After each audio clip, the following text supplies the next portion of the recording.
Hey everyone, before we jump in, I wanted to let you know that if you learn really well with either having an ebook or a print book, I do have a printed version of this video up on Amazon, and there's a link in the video description to it. So check out this video, and if you'd like to have something you can toss into your camera case or keep on your phone to read, even if you don't have a data connection, there's that option as well.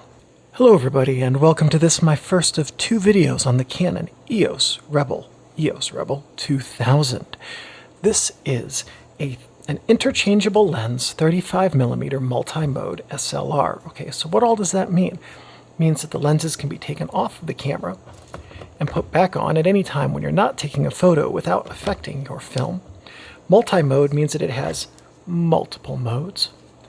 And 35mm means that it can take any 35mm film. And SLR means that it's a single lens reflex camera. There is a single lens on it. The light passes through the lens to a reflex mirror and pentamirror system and up to your eye. The EOS 2000 has a 35-zone evaluative meter. So what does that mean? It means it divides the scene into 35 squares. They're all evenly spaced, and then it uses data from those squares to calculate what the proper meter reading should be. In addition, it has center-weighted and partial 9% metering. We'll talk about later actually in the second video, how to access center-weighted and partial metering. But in a nutshell, you use partial metering, which is the central 9% of the image, about the area of the central autofocus points, when you are using auto exposure lock, and center weighted when you're using manual shooting. Okay. The shutter speed range on this is 30 seconds to 1/2000th of a second and bulb. The viewfinder magnification is 0.7x, which means that what you see in the viewfinder is 70% of the size of what's going to reach your film. And the frame coverage is 90%. Now what that means is, let's assume that what you're looking at right now is what's going to be on your film. What you would see in your viewfinder would be cropped about 5% on each side, and the top and bottom, roughly. And that means that if your subject was just a little bit crooked, you could crop your image when you get your digital files back and make the subject not crooked, within reason. The viewfinder focusing screen is fixed, meaning it can't be removed, and it's a solid matte with autofocus points marked. So here's a mock-up that I did of the viewfinder that you would see as you look through it. This is the focusing screen. You have a matte screen, and then the 7 focusing points in the middle of the screen. And then in the second video, we'll talk in detail about what everything down here on the bottom of the focusing area is. The camera's flash sync speed is 1/90th of a second. And just as a note, this is a lightweight and capable camera. They've aged very well, given that this camera today is a little bit, as of this video's recording, is something like 20 to 23 years old. They've really aged very well. They are, of the EOS Rebel cameras of a similar vintage, some of the least prone to problems that I've come across. So I will also say that the Rebels have a reputation among snooty camera people. When I was, a number of years ago, I was taking a photo course for fun, and I'd already started up this channel, and actually some of the students in the course knew who I was when I said my name because they'd seen my videos. And one of the students had an EOS 2000, and he went to this very snooty photography store in Berkeley, California. Nothing in that sentence should be shocking to anyone. They're now out of business, by the way, and probably in no small part because of stuff like this. But he walked in and he had his EOS 2000, and the people behind the counter literally made fun of him for having a plastic camera. Made fun of his camera, I should say, specifically. And so he was telling me about this and was very disheartened. And let me just tell you, for those of you with the EOS 2000, it's a capable camera. They take good photos. In fact, they're great for carrying around because they are lightweight, and they've proven themselves. So if anyone tells you that you should look down on your camera because it's plastic or anything like that, that's some nonsense. these are good cameras, and you should be happy to carry one around. The target market for this was the entry-level user, and we know that because it's a Rebel camera. And from the time that the EOS EF mount lenses were released back in the 80s until just like 2020 or 2021 when the DSLRs were discontinued, Rebel was the designator that Canon used for their entry-level lineup. In the US it was Rebel, overseas it was different numbers, and then in Japan it was the KISS, which this was the Canon EOS 300 rather, in the markets outside of North America and Japan, and the KISS 5 in Japan. And as with all of the Rebel cameras, it's lightweight, primarily plastic, that's true, and that includes, by the way, the plastic lens mount. Okay. It does also have lots of added features and functions that are geared at attracting users who are not technically savvy. So this camera's not really, it wasn't marketed towards people who were like, yeah, photography nerd stuff. It was marketed towards people who were like, yeah, lightweight camera that I can use and just switch a couple buttons and it does what I want it to do. To help reduce weight, it does not have a pentaprism and uses instead a pentamirror system, and that removes a big block of glass from up here and replaces it with just a handful of little mirrors. Really helps cut down on weight. It does make the viewfinder a little bit dimmer, but the trade-off is much easier to carry.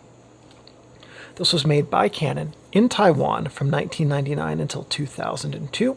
It was preceded by the EOS Rebel G, which was also called the 500N, and the new EOS KISS.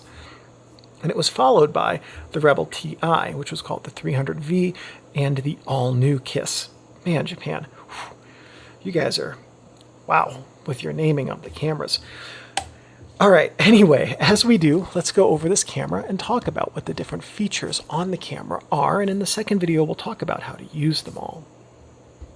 So starting on the top of the camera, here we have the strap lugs, well, strap bars technically, and what you would do is you would take your camera strap and you could attach them straight here to your strap bars.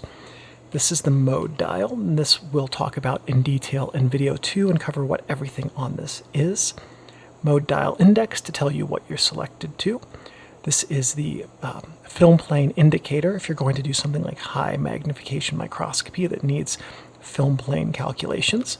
Flash hot shoe, pop-up flash here, autofocus point selector, function button, self-timer selector, LCD screen right here. This is the command wheel, and this is the shutter button.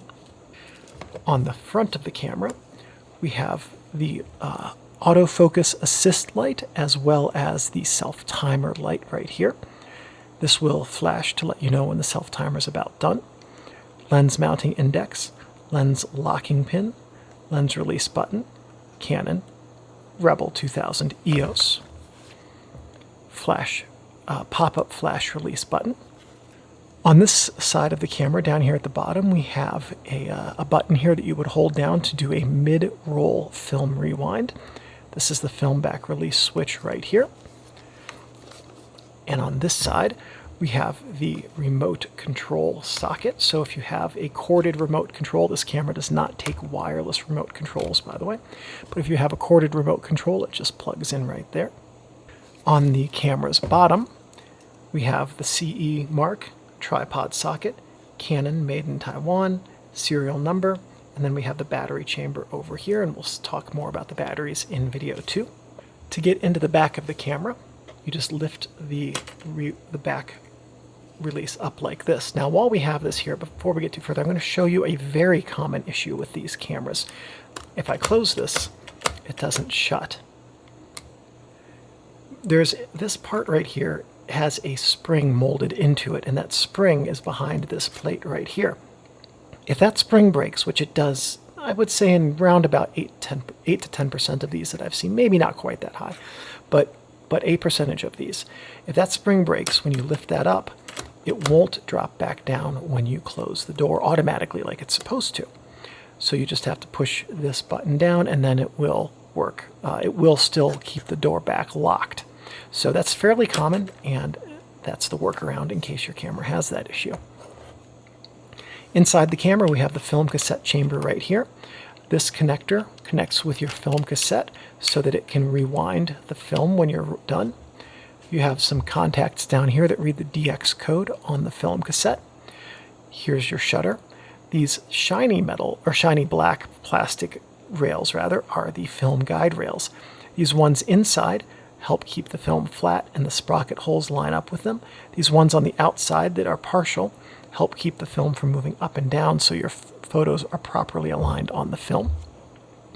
Right here is the film guide roller so that it helps keep your film moving smoothly in the camera. This is the film take-up spool that takes up your camera's film as you're using it. Or actually, I take that back. With this camera, it advances the entire film before you use it, and then you rewind it as you take photos.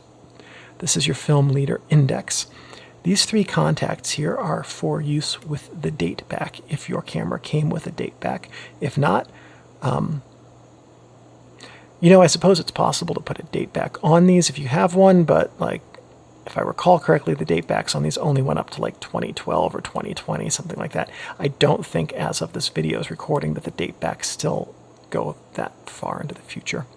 This tension roller right here connects with the film right about here to help it stay connected to the film take-up spool. This is your film pressure plate. When the film back closes, then what this does is keep the film flat. If you have the date back, you can see a couple of openings here where the date back will project light onto the film to imprint date and time information. This spring sandwiches up against the film cassette when it's loaded and helps keep it properly aligned so that the film will feed out and be rewound properly without the camera jamming. So I do have a couple of tips for you when you use this camera. As I've just mentioned, the 2000 pre-advances your film all the way to the end, and then it rewinds it as you shoot through the roll of film, which does help ensure that you don't ruin any photos you've taken if you accidentally open the back of the camera or drop it and it pops open. So I think that's just a really nice feature and a good thing to know about the way your camera works. The second tip I've got for you is going to be avoid the scene modes right here. If you want to use this camera as a way to learn how to be a better photographer, these just do pre-programmed things and you don't really have any control over them. So if you set your camera in these modes, it's just going to do things. But if you use these modes up here, you have a better chance of learning how and why your camera functions in different ways so that you can learn to be a better photographer. I guess the last tip I have for you is if you check out video 2, a lot of the points that we're going to talk about and how these things function are good to know and will give you the information you need to use your camera to the best of your advantage. Now, some things not to do with your camera. Don't touch the shutter or the mirror because the shutter, it has a bunch of leaves that overlap when it works, and if it gets your finger oils on it, that can cause those leaves to not move smoothly. And the other thing is if you touch the shutter too hard, those leaves can get pushed into the wrong track and then your shutter can jam and be damaged. The mirror that's behind the lens here is surface coated silver, so your finger oils can tarnish it, and that can affect autofocus metering and how bright your image is in the viewfinder. If you do touch the mirror, I do have a video online on my channel about how to clean the mirror, and that would be a good idea for you to do whenever you get home after you have accidentally touched it. Don't let the camera get wet. It's not weather sealed, and water can cause the electronics to short out and ruin your camera. Also, don't store it in a plastic bag or box unless you have a rechargeable desiccant pack.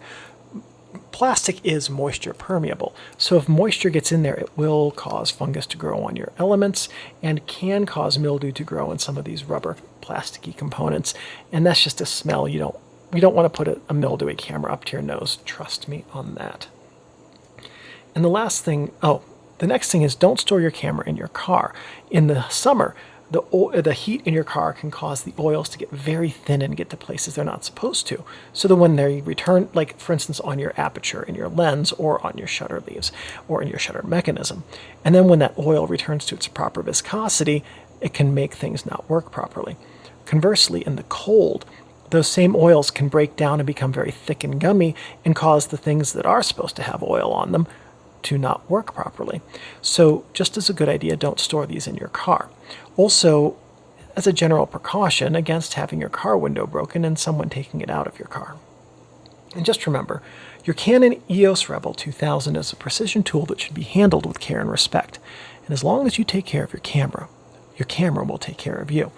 So that is it for the first video. In the second video, we're going to talk about how to do all of the things with this camera that it can do. I'll see you guys there.